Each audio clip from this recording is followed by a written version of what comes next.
महुआ किसी का बकौती सीट नहीं ना है जी। उसको रोना है, उसको गाना है, झुनझुना बजाना है, अपना बजाते रहे। माता पिताजी तो उनका अलग पार्टी है ना। तेजस्वी जी की भी होर्डिंग लगी हुई है डाक बंगला पे, तो उसमें भी माता पिता की फोटो नहीं है, कम से कम उसमें होनी चाहिए थी।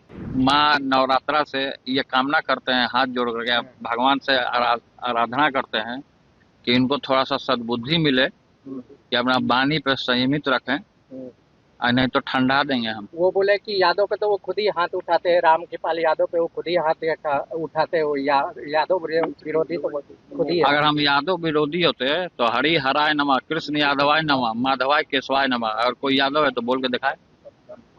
क्या कहिएगा उनके यादव लिए? यादव से मतलब नहीं, हमको सबको लेकर के चलना है, जी। सभी लोगों को लेकर के चलना है। तो वो क्या बोलते हैं नहीं बोलते हैं, उनकी बुद्धि खराब हो चुकी है। नीतीश कुमार जी के साथ लगातार उस संपर्क में है, और उनका बुद्धि जो है चरमरा गया है, हताश हो गए हैं पूरे मेरे तेज तरीके से। प्रताप जी तो मेरे सलोन में आते ही हैं। अरे सुनिए, हाँ। कौन आते हैं नहीं आते हैं, हम उनके सलून में कभी गए ही नहीं है। एक जमाना था जब हम जाते थे पहले, अब मेरे ही बदौलत उनको राजद में टिकट मिला था, तो भूल जाएंगे ये सब चीज बात को, किसके बदौलत मिला था टिकट। टिकट के लिए पैर पकड़ने लग गए थे सलून में हमारा।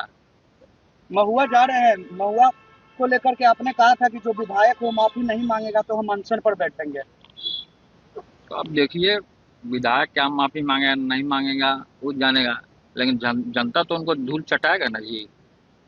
जनता विधायक का आप ओपिनियन पोल ले लीजिए। आप वहाँ का महुआ का जो जनता है, आदरणीय पूजनीय जनता, आप वहाँ जा करके पूछ लीजिए। जो नॉन पॉलिटिकल है वो भी हम ही को चाह रहा है। अब महुआ किसी का बकौती सीट नहीं ना है जी। उसको रोना है, उसको गाना है, झुनझुना बजाना है, अपना बजाते रहे, उससे क्या फर्क पड़ता है।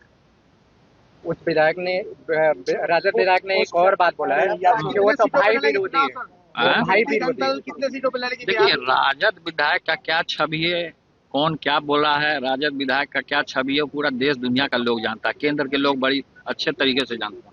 सर, जो पोस्टर आप लगाए हैं नया वाला, इस पोस्टर में माता जी और पिताजी आपके क्योंकि नहीं। माता पिताजी तो उनका अलग पार्टी है ना। वो उस पार्टी के वो राष्ट्रीय अध्यक्ष हैं आरजेडी के, तो इसमें हम कैसे लगा सकते हैं। तो नियम में भी नहीं है, हमारे पार्टी के संविधान में भी नहीं है। तो जो पार्टी का नेता होता है उसका लगता है, तो जो पार्टी का नेता होगा उसका लगेगा। तो उनका अलग दल है, उनका राष्ट्रीय जनता दल है। तो पार्टी का होर्डिंग पे किसका फोटो है नहीं है फोटो, तो आप इससे अंदाजा लगा सकते हैं। तेजस्वी जी की भी होर्डिंग लगी हुई है डाक बंगला पे, तो उसमें भी माता पिता की फोटो नहीं है, कम से कम उसमें होनी चाहिए थे, क्योंकि उन्हीं का पार्टी है राष्ट्रीय जनता दल, तो पिताजी का पार्टी है, तो उनका फोटो क्यों गायब किया गया। हम ये मीडिया के लोग पूरा ट्रोल कर रहे थे, कल से दिखा रहे थे कि होर्डिंग से पोस्टर से फोटो होने से नहीं होता है। माता पिता सदैव हमारे पूजनीय है, माता पिता हमारे दिल में है। तो फोटो आज है कल हट जाएगा होर्डिंग से। तो फोटो पोस्टर आप एक बार मीडिया के तमाम लोग से मैं विनती करना चाहता हूँ कि आप जा करके डाक बंगला का ऊपर वाला आप देखिए, डाक बंगला में जो ऊपर में होर्डिंग लगा है उस पर माता पिता का फोटो गायब है, तेजस्वी के होर्डिंग से लगवाइए आप लोग मीडिया के लोग जाके ऐसा वहाँ। क्यों हो रहा है सर? तो आप जाइए वहाँ जयचंद के यहाँ जा करके, घर पे जा करके पूछिएगा। सर कितनी सीटों पे चुनाव कितनी सीट पे लड़ेगी सर? जनशक्ति जनता दल जब लड़ेगी तो सभी मीडिया बंधुओं को बता दिया जाएगा।